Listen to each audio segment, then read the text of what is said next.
안녕하세요. 다시 또 돌아왔습니다. 오늘은 스포츠 심리학. 우리 생활 스포츠 지도사 시험 보는 과목이 모두 몇 과목이라고 했죠? 맞아요. 7과목. 7과목이고 스포츠 심리학, 그다음에 사회학, 교육학, 역학. 이거 마음 착한 사람만 보이는 거예요. 심리학, 사회학, 교육학, 역학, 윤리, 체육사. 그다음에 하나가 더 있었나요? 잘 기억 안 나는데요. 네, 하여튼 그 중에 오늘은 첫 시간으로서 심리학을 할 거예요. 심리학을 할 건데 스포츠 심리학을 할 건데 여러분이 이제 그 생활 스포츠 지도사를 준비하기 위해서 학습 준비 안내 이제 그런 차원에서 과목 학습 안내 이런 차원에서 한 가지 팁을 드리자면 먼저 우리가 이런 과목들을 준비할 때 첫 번째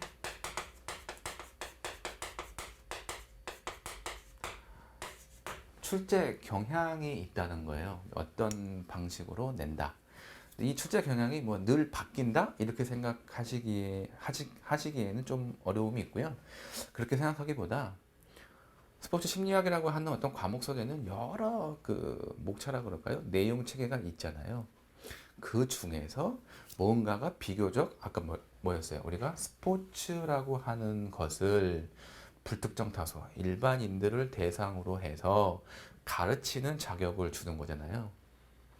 그러면 이 스포츠라고 하는 활동을 심리학에서 어떻게 바라보는지 그 관점에 항목들이 되게 다양하게 있을 거라는 거죠. 그럼 이 다양한 항목들이 여러분들이 실제 스포츠를 가르치는데 얼마나 도움이 되느냐 하는 측면에서 도움이 많이 되는 거, 도움이 상대적으로 좀 덜 되는 거 이렇게 구분할 수가 있겠죠. 그러면 도움이 많이 되는 것들을 자주 물어볼 거라는 거죠. 그것을 우리가 지금 출제 경향이다라고 지금 이야기를 한 거예요. 그러니까 중요한 것을 먼저 정리할 필요가 있다. 그럼 뭐에 대해서 중요한 거냐? 그냥 스포츠 심리학 내에서 중요한 것이 관점에 따라 다를 수 있기 때문에 우리가 생활 스포츠 지도사로서 무엇인가를 스포츠를 다른 사람에게 가르칠 때 중요한 것으로 정리할 필요가 있다는 거죠. 그래서 출제 경향을 파악해야 돼요. 출제 경향은 전체 어떤 큰 그림, 전체 내용 체계에서 중요한 것이 결국은 핵심 내용으로 떨어지겠죠. 핵심 내용이 여러 가지가 떨어질 거예요. 그것을 출제 경향을 파악하다 보면 핵심 내용이 나와요. 그럼 핵심 내용을 어떻게 해야 되느냐? 반복 학습해 줘야죠. 자꾸 내 걸로 만들어야 되니까 반복 학습을 해 주셔야 되고, 그러면 그렇게 했을 때 이제 이게 시험이다 보니까 예상 문제 이런 것도 풀이를 해 봐야겠죠. 모의고사, 실전 모의고사. 예상 문제는 여러 가지가 있을 수 있어요. 첫 번째 실전 혹은 기출 문제. 그 다음에 모의고사 문제. 이런 게 될 수가 있겠습니다. 그러면 출제 경향은 어디서 볼 수 있느냐? 이것은 뭐라고 얘기할 수 있을까요? 과목별 출제 기준이라고 해서 법령 혹은 안내서에 보시면 출제 기준이 나와요. 그게 예를 들어서 스포츠 심리학이다.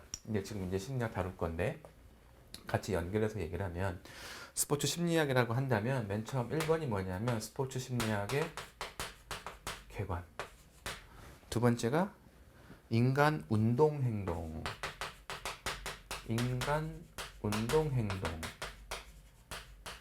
대한 이해라는 게 등장하죠. 그리고 세 번째가 스포츠 수행이라는 말이 나오고 스포츠 수행의 심리적 요인이라는 게 등장하고 네 번째가 스포츠 수행에 있어서 사회 심리적 요인 이런 게 나와요. 그리고 다섯 번째에 가서 운동 심리학 그리고 여섯 번째에 가서 뭐가 나오냐면 스포츠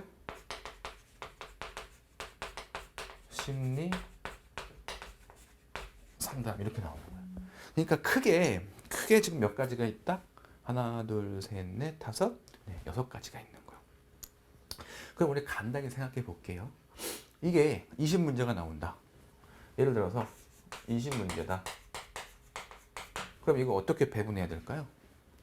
그러면 일단 n분의 1로 나눠야겠죠. 6으로 나눈다면 한 3문제 가량 될 거 아니에요. 3문제하고 어디선가 조금 더 할 수 있겠죠. 그러면 가만 보자고요. 여기 지금 보면 스포츠 심리학의 개관, 오리엔테이션 같은 거고 인간 운동 행동에 대해서 이해를 하고 스포츠 수행에 있어서 인간 운동 행동, 스포츠 수행, 운동 스포츠 심리 상담 이렇게 얘기한다면 이건 여기서는 개관이 중요한 거고 인간의 운동 행동이라는 게 뭐냐, 그 속에 스포츠 수행이라는 건 뭐냐, 또 운동 심리학이라는 건 뭐냐, 스포츠 심리 상담이라는 건 뭐냐, 이런 식이잖아요. 가장 많은 양을 차지하고 있는 게 지금 스포츠 수행이죠. 그럼 요거 2개가 전체 6개 중에 즉 한 6개 중에 2개를 차지해요. 그러나 그 전체 쪽수를 따진다면 요거 2개가 한 50% 정도. 50% 정도, 요거 한 10% 뭐 이런 식으로 해갖고 배분이 되는 거예요. 배분이 되다 보면 대략적으로 20문제 중에 요거 2개 정도에서 한 10문제 정도가 나오겠다. 10문제 정도? 그럼 나머지가 2.5문제씩이잖아요. 그러면 요거 한 3문제, 그 다음에 뭐 2문제, 혹은 여기가 3문제, 여기가 1문제. 뭐 이런 식으로 이제 배분이 되겠죠. 이거는 그때 약간 출제 요인이 누구냐에 따라 달라지는 거예요. 그러려면 이 출제 경향을 어느 정도 파악을 해야 되고요. 출제 경향은 딱 뭐 하나로 끝나는 게 아니에요. 출제 경향이 딱 하나가 있는 게 아니고 이럴 수도 있고 이럴 수도 있고 이럴 수도 있기 때문에 이렇게 출제 경향이 간다면 이렇게 준비를 하면 되고 이렇게 간다 그러면 이렇게 준비를 하면 되고 각각의 경향에 따른 대응 전략을 우리가 가슴속에 좀 새겨 놓으면 되겠다는 거죠. 그래서 지금 저랑 여러분들이 이제 함께 공부를 할 때는 이런 출제 경향을 다양하게 다뤄서 각각에 따른 어떤 그 대응 전략을 같이 세우려고 하는 거죠. 그래서 이제 요것이 전체적인 과목별 출제 기준이고 여기에서 지금 하려고 하는 건 핵심 내용을 뽑아보려고 하는 거예요. 자, 이렇게 일단 6개의 어떤 큰 주제를 나눴다고 쳐볼게요. 6개의 큰 영역을 나누면 그 다음에 이제 적지는 않겠어요. 이제 책을 같이 볼 건데 여기에 3가지가 있어요. 3가지가 있는데 뭐가 나오냐면 정의, 그 다음에 역사, 그 다음에 영역 이런 게 하나 있고요. 여기에도 뭐가 나오냐면 3가지가 나와요. 그 다음에 운동 제어, 그 다음에 운동 학습, 그 다음에 운동 발달 이렇게 3가지가 나오고요. 그 다음에 심리적인 요인에 8가지가 나와요. 그래서 성격, 그 다음에 정서, 그 다음에 동기, 목표, 그 다음에 자신감, 심상, 그 다음에 주의 집중, 루틴 이렇게 나온다는 거죠. 그래서 이제 4번째 스포츠 수행의 사회 심리적 요인으로 가면 이제 어떤 세부 항목들이 있냐 하면 집단 여기에는 모두 4개가 있어요. 4개가 있으면서 집단 응집력, 그 다음에 리더십, 그 다음에 사회적 촉진, 그 다음에 사회성이라고 하는 거, 사회성의 발달 이렇게 있고 5번째 운동 심리학에는 3개의 세부 요인이 있는데 세부 항목이 있는데 운동을 했을 때 어떤 운동의 심리적 효과는 뭐냐, 그 다음에 운동 심리의 이론은 뭐냐, 뭐가 있느냐, 그 다음에 운동 실천의 중재 전략, 제가 지금 글 가려가지고 잘 안 보이시죠? 네, 이렇게 보시면 일부러 이제 그 좀 한 글자만 써놓으면 이해하기 좀 어려운 것 같은 거는 다 썼고요. 보통의 경우는 이제 연상이 되면 한 글자만 적었어요. 예를 들어서 이건 성 그러면 뭐 성격, 정은 정서 이제 이런 거죠. 그리고 요거는 뭐 주의 집중, 요건 루틴, 요건 뭐 심상 뭐 이런 거, 이건 뭐 자기 효능감, 뭐 자신감 이런 거, 뭐 목표 설정 이런 거, 동기 이런 거. 그런데 요거는 그냥 10만 적어 놓으면 뭔지 모르잖아요. 그래서 심리적 효과, 운동 심리 이론, 운동 실천 중재 전략. 갑자기 뭐 말이 좀 이렇게 힘들잖아요. 중재란 말 나오지, 실천이란 말 나오지, 뭐 운동 심리는 뭐고 또 스포츠 심리는 뭐야? 뭐 되게 궁금하실 거예요. 그건 이따가 나중에 이제 요 해당 사항 영역을 다룰 때 그때 좀 더 구체적으로 다룰게요. 그리고 맨 마지막에는 두 가지가 있는데 스포츠 심리 상담 해갖고 여기서는 개념은 뭐냐, 그 다음에 이것을 적용하는 것은 어떠하냐, 이제 이런 거에 대해서 얘기를 할 거예요. 자, 그러면 이제 돌발 퀴즈, 뭐 돌발 질문 338 432 다 더하면 몇 개일까요? 이렇게 더하면 10개고요. 334 더하면 10개죠. 그러면 모두 23개. 그럼 지금 요 항목이 이게 지금 뭐냐면 과목별 출제 기준이고요. 요 부분을 뭐라고 읽냐 하면 주요 항목이라고 하고 요 뒤에 있는 부분을 뭐라고 하냐면 세부 항목이라고 하는데 주요 항목이 하나, 둘, 셋, 넷, 다섯, 6개. 세부 항목이 다 합치면 23개.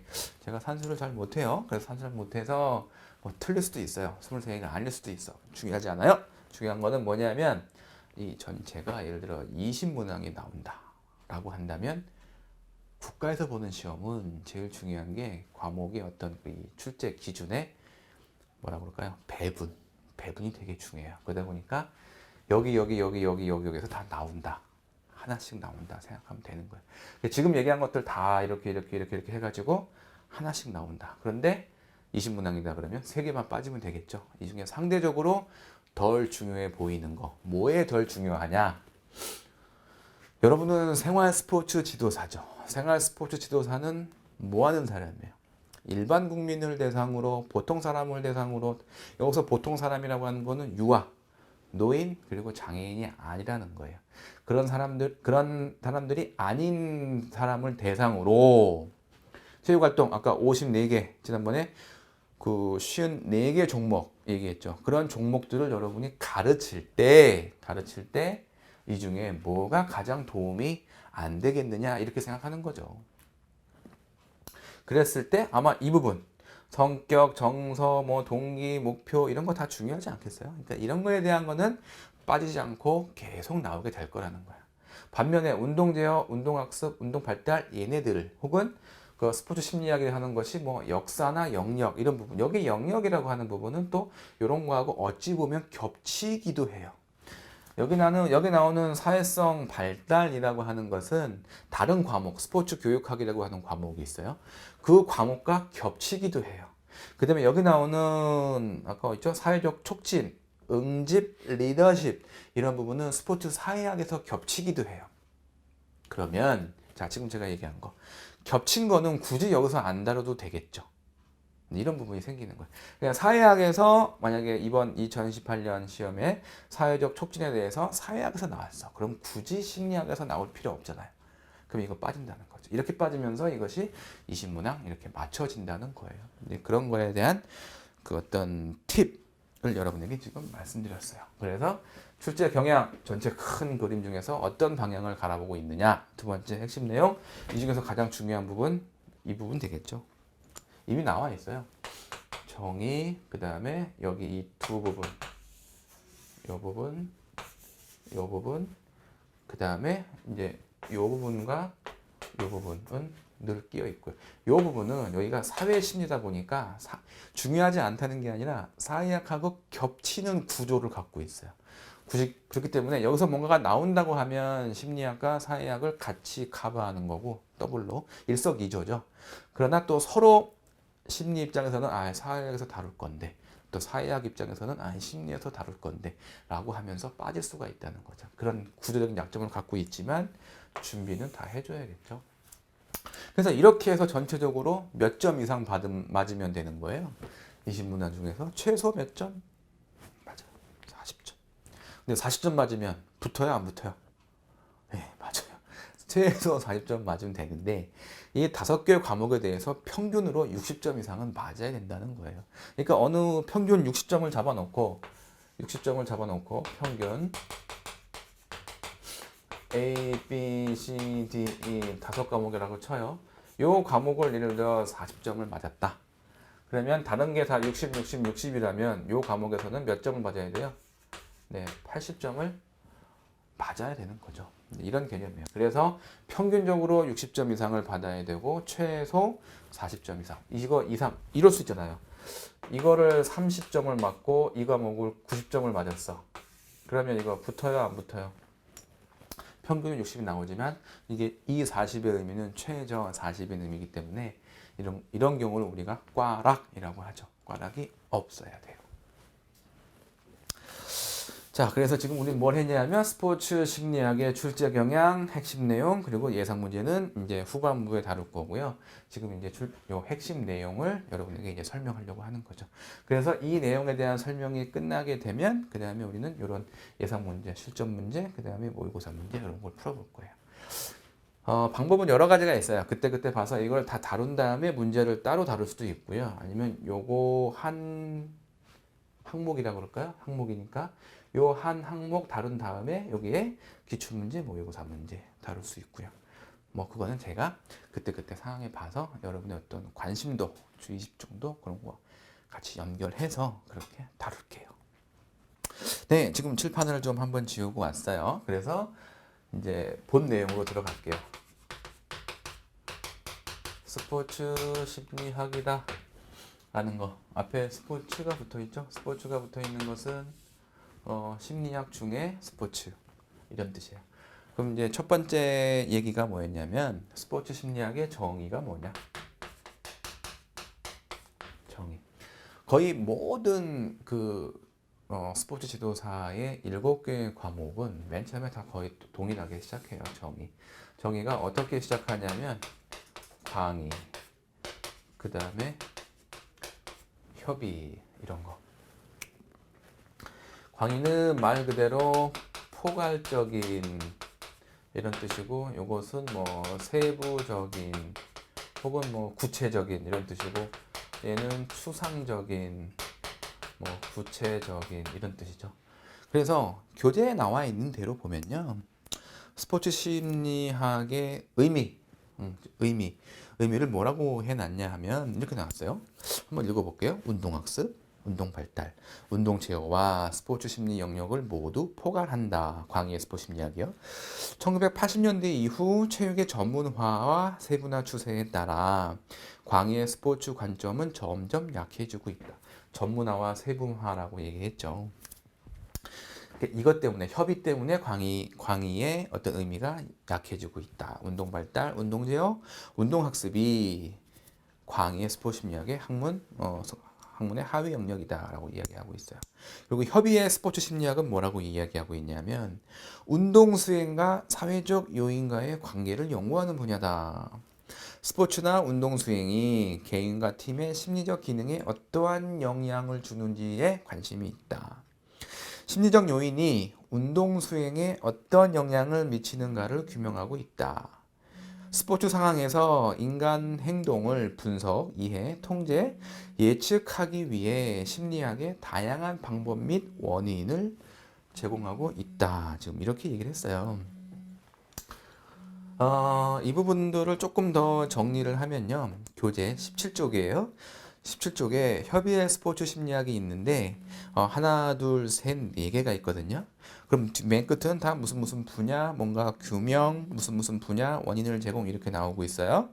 그럼 각각에 대해서 첫 번째는 운동 수행과 이런 말 나오죠. 운동 수행과 뭐라고요? 사회적 요인 이란 말 나오고, 두 번째는 스포츠나 운동 수행이 개인과 팀의 심리적 기능에 어떤 영향을 주는지. 그 다음에 제가 이건 바꿀게요. 교재와는 달라요. 순서가. 심리적 요인이라고 하는 것이 운동 수행에 어떤 영향을 미치는지. 지금 요 세 가지만 놓고 보면 요렇죠. 사회 심리, 운동 수행. 이 운동 수행 다른 말로 하면 스포츠인 거고요. 다른 말로 하면 체육 활동이라는 거죠. 뭐예요? 생활 스포츠 지도사는 스포츠라고 하는 쉬운 4개의 스포츠라고 하는 것을 일반인을 대상으로 해서 가르치는 거예요. 가르칠 수 있는 자격이에요. 근데 그런 걸 할 때 그 운동 수행이, 그 스포츠 활동이 배우는 사람, 혼자 배울 수도 있고 여럿이 배울 수도 있죠. 이런 사회적 요인이 운동 수행에 어떤 영향을 미치냐는 거죠. 그러면 심리적 기능이라고 하니까 배우는 사람의 심리 상태가 스포츠를 배우는데 어떤 영향을 미치느냐. 그 얘기하는 거예요. 그거를 다루는 학문이 뭐다? 맞아요. 스포츠 심리학이다. 그러면서 맨 마지막에 뭐라고 나왔냐 하면 이런 말 나오죠. 스포츠 상황에서 인간의 행동이라고 나왔어. 인간의 행동을 분석이에 통제 예측하기 위해서 어떤 방법? 심리학의 방법. 그러니까 심리학적 방법을 적용하는 것, 이용하는 것. 이것을 스포츠 심리학의 의미다. 광의의 의미다. 협의의 의미다. 협의의 의미다가 요거는 거고, 요런 것 때문에 광의의 의미가 점점 퇴색해지고 있다. 지금 이렇게 얘기를 하고 있는 거죠. 그래서 이걸 우리가 스포츠 심리학이라고 하는 것의 어떤 응용 학문이다라고 생각하기도 해요. 옛날에는 그랬는데 지금은 스포츠 상황이 워낙 좀 독특하다 보니까 예전에는 이렇게 뭐 아류로 생각했던 경우도 있었지만 지금 같은 경우는 워낙 세세한 것들이 서로 다양해지고 다르다 보니 어떤 특화된 전문 분야로 자리매김을 하고 있다라고 얘기할 수가 있겠죠. 그래서 정의를 따진다면 여기 답이 나왔어요. 뭐냐면 스포츠와 운동 상황에서 인간 행동, 결국 인간의 행동을 연구하는 것, 이게 뭐냐 하면 이게 심리학이에요. 심리학을 그냥 막연히 들었을 때, 예를 들어 역학이라고 하면은 힘에 대한 학문이다. 교육학 그러면은 교육에 대한 학문이다. 이렇게 이해하잖아요. 그러니까 심리학이다 그러면 심리에 대한 학문이다. 이렇게 이해할 수 있죠. 심리가 눈에 보여요, 안 보여요? 라고 하면 심리 잘 안 보이잖아요. 제가 지금 무슨 생각하고 있어요? 제 심리 상태가 어때요? 모르잖아요. 그래서 심리학을 마음 상태, 심리에 대해서 이해하는 거다라고 생각하면 약간 착각이 있는 거예요. 심리학은 뭐냐면 내가 어떤 심리를 가지고 있으면 이 심리는 어떻게 될까요? 밖으로 드러나죠. 밖으로 드러나는 거 우리가 뭐라 그래요? 행동이라고 하는 거예요. 그래서 심리학은 행동을 연구하는 거예요. 누구의 행동? 인간의 행동을. 그래서 이제 요 행동, 여기에는 가정이 간주되는 게 몇 가지가 있어요. 행동과 심리는 서로 어떻다? 밀접한 관련이 있다는 거지. 내가 기쁜 심리를 가지고 있어요. 그럼 행동이 어떻겠어? 뭔가 활발하고 뭐 좀 가볍고 뭔가 빈번하고 뭐 다이나믹하고 뭐 이런 게 있겠죠. 근데 그런 걸 얘기하는 거예요. 그래서 인간 행동을 연구하는 것 심리학인데 인간 행동이 어느 상황에서 일어나? 스포츠 상황에서. 스포츠라고 하는 것도 인간의 움직임 중에 하나잖아요. 그러니까 스포츠 심리학이라고 하는 것은 스포츠 상황에서 인간 행동을 연구하는 학문이다. 라는 게 뭐다? 스포츠 심리학의 정의다. 조금 더 구체적으로 설명을 하자면요. 운동이나 스포츠 상황에서 인간의 운동 행동, 눈에 보이는 행동과 정신 과정 모두를 포함하는 개념이에요. 그래서 인간의 운동 행동을 연구하는 것은 결국은 인간의 운동 행동을 이해하고 운동 수행을 높이기 위한 것이다. 여기 이제 운동 수행이라고 나왔는데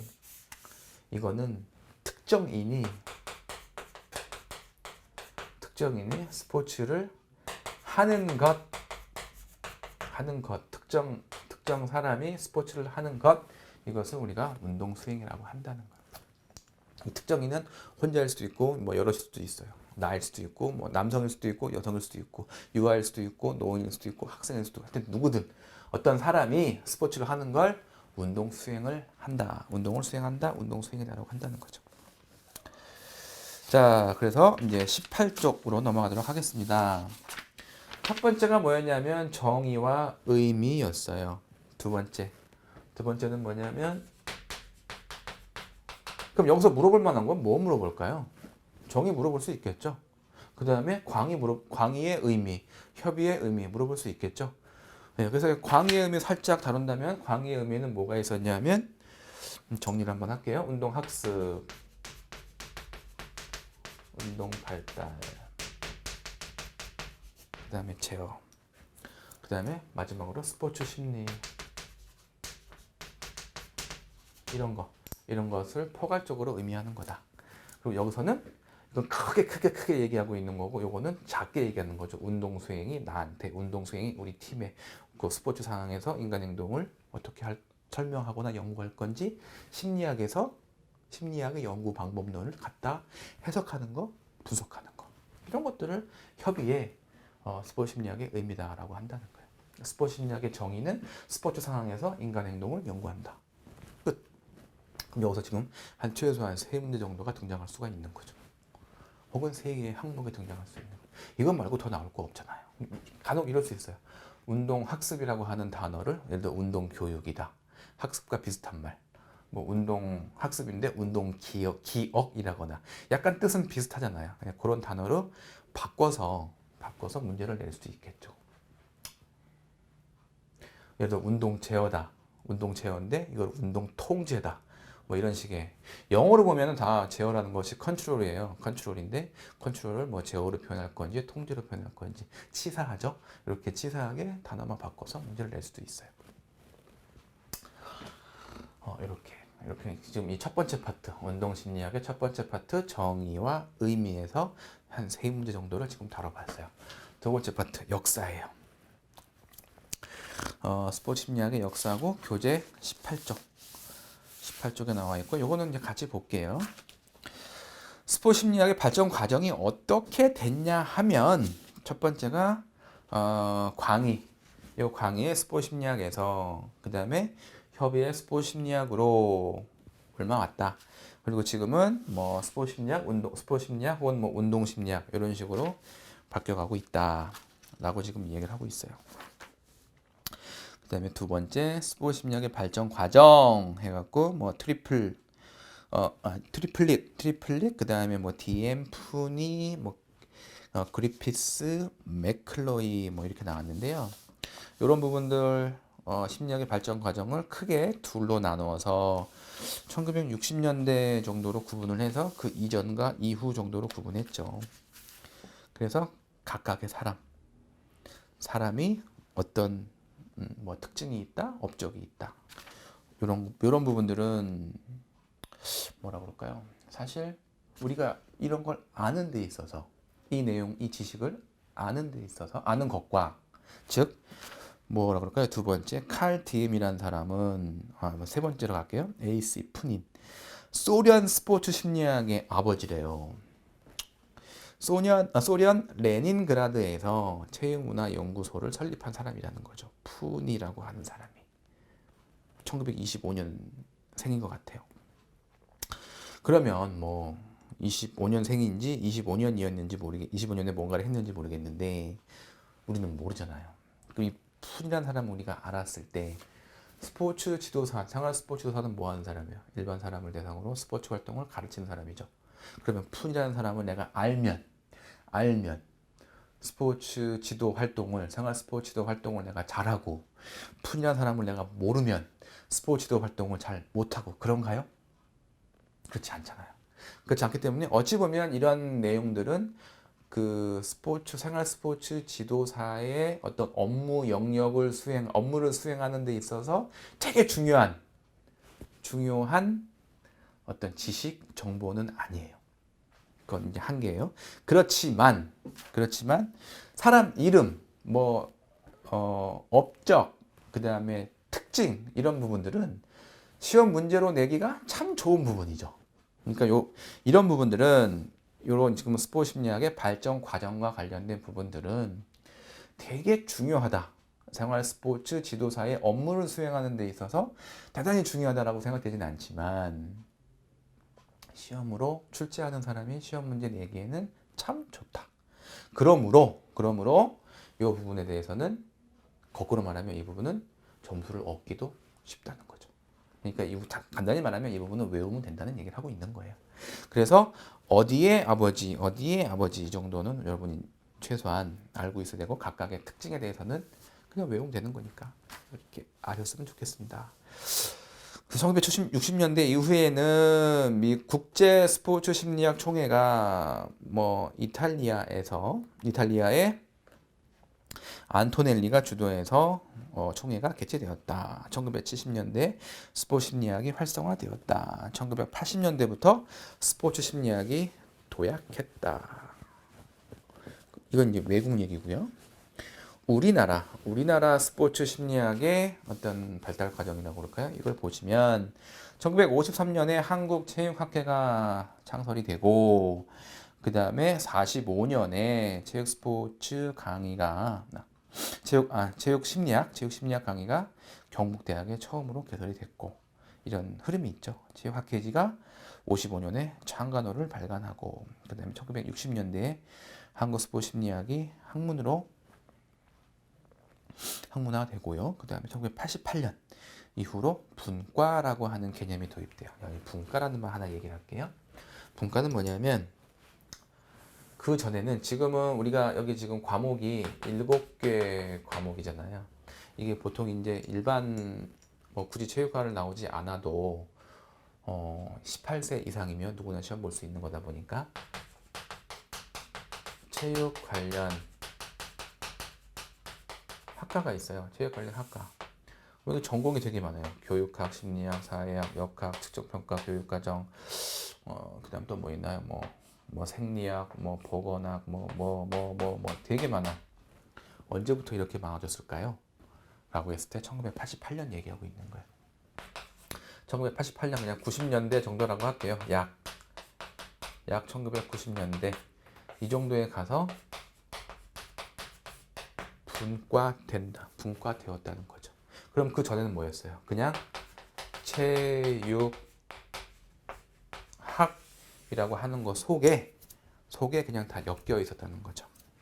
그러다가 1989년에 드디어 나오는 거죠. 한국체육학회라고 하는 어떤 큰 학회 속에서 한국 스포츠 심리학이 분과학회로 나오고 다른 게 나오게 된다. 1990년에 한국 스포츠 심리학회지가 발간되고 된다는 거죠. 자, 여기까지가 이제 뭐냐면 역사에 대해서 얘기를 하고 있어요. 역사. 자, 세 번째가 뭡니까? 스포츠 심리학의 영역과 역할이에요. 그러면 이제 영역이 뭐냐 이런 얘기죠. 이런 부분, 이 영역에 대해서는 지금 우리 교재에서는 19쪽이에요. 뭐뭐 나오냐면 다 같이 읽어볼까요? 첫 번째가 운동 제어, 두 번째는 운동 학습, 세 번째는 운동 발달, 그리고 네 번째가 운동 심리학 이렇게 나오고요. 또 다른 데 가면 요 운동 심리학 앞에 건강이란 말이 붙기도 해요. 그래서 그냥 운동 심리학이 아니고 건강 운동 심리학입니다 라고 얘기하는 거죠. 지금 이 영역을 뭐로 묶은 거예요? 스포츠 심리학 속에 이런 게 있다라고 얘기하는 거. 근데 또 우리 책에는 이렇게 되어 있지만 다른 교재에서는 스포츠 심리학이 얘네들과 같은 급일 수도 있어요. 지금 우리 책에서는 요것이 하나, 둘, 셋, 네 개를 포함하는 것처럼 되어 있고 다른 책에서는 요것도 여기가 같고 스포츠 심리학이라는 거에는 5개의 어떤 영역이 있다 라고 지금 얘기하고 있는 거죠. 그러면 19쪽 내용을 볼게요. 운동 제어는 뭐냐? 정보 처리 이론, 운동 제어 이론, 운동의 법칙, 반사와 운동, 협응 구조. 이런 거에 대해서 다루고 있고 역할은 뭐냐면 도대체 우리 스포츠 심리학이니까 스포츠 심리학은 스포츠에서의 인간의 움직임을 연구하는 거잖아요. 그럼 스포츠 자체가 활동이잖아요. 활동, 움직이는 거. 도대체 인간은 어떻게 움직이냐는 거냐는 거예요. 내 눈 깜빡깜빡깜빡 하기도 하고요. 내가 예를 들어 뭐 배드민턴 뭐라고 해야 돼요? 이거 뭐 하이클리어가 됐건 이런 식의 지금 동작을 하고 있잖아요. 이 움직임 어떻게 움직일 수 있느냐? 이런 걸 연구하는 거예요. 인간의 동작이나 운동을 어떻게 만들고 조절할 수 있는지에 대한 어떤 그 기전이나 과정을 살펴보는 것. 이것이 뭐다? 운동 제어다. 운동학습은 내가 자전거를 못 탔던 내가 연습을 해서 자전거를 타는 기능을 습득을 하잖아요. 그리고 내가 뭐 탁구의 어떤 여러 기술들 맨 처음에 하다 보면 다 서툴잖아요. 드라이브 하다가 막 삑삑 나가기도 하고 잘 못 맞히기도 하고 헛스윙 하기도 하고 그러다가 어느 순간에 내가 의도한 대로 다 기술을 먹일 수 있죠. 결국 이 기술을 습득한 거예요. 그 습득한 것을 뭐라고 하냐 하면은 운동 학습이다라고 이야기하는 거죠. 그럼 이 학습하는 과정은 어떻냐? 여기 나오는 거는 운동 행동 모형, 운동 학습의 과정, 운동 기억, 송환이라고 적어놨지만 이건 좀 옛날 말이고요. 요즘 말로 하면 피드백이라고 하는 거예요. 우리가 운동을 배울 때 내가 어떤 동작을 자세를 이렇게 취하면 뭐 어깨를 좀 낮춰, 그 다음에 뭐 팔꿈치 고정하고 뭐 이런 식의 누가 피드백을 주잖아요. 그런 피드백들이 내가 기능을 학습하는데 도움이 된다는 거죠. 전이라고 하는 것은 트랜스포 뭐 이런 개념인데 어떻게 얘기할까요? 내가 예를 들어서 야구 야구 선수예요. 배팅을 너무 잘해. 배팅은 잘하는데 요거하고 동작이 비슷한 구조가 비슷한 예를 들어서 골프라고 할까요? 골프를 치는데 야구의 타격 동작이 골프 치는데 골프의 어떤 스윙에 도움이 된다면 이게 전이가 됐다라고 이야기한다는 거죠. 그래서 이런 걸 배우는 거예요. 운동 학습에서. 운동 발달이라고 하는 거는 뭐 성장, 그 다음에 뭐 생애 주기 이제 이런 거하고 연결되어 있는데요. 유전 경험, 발달의 원리, 운동 기능이 어떻게 발달되는지, 학습과 수행, 적정 연령은 뭐고, 노화죠. 이런 거 어떻게 되는지. 그래서 인간의 생애에 걸쳐서 운동 기능이 어떻게 분화되고 다시 종합에 대해서 변화하는가를 분석하는 것. 이것을 운동 발달이라고 하는 거죠.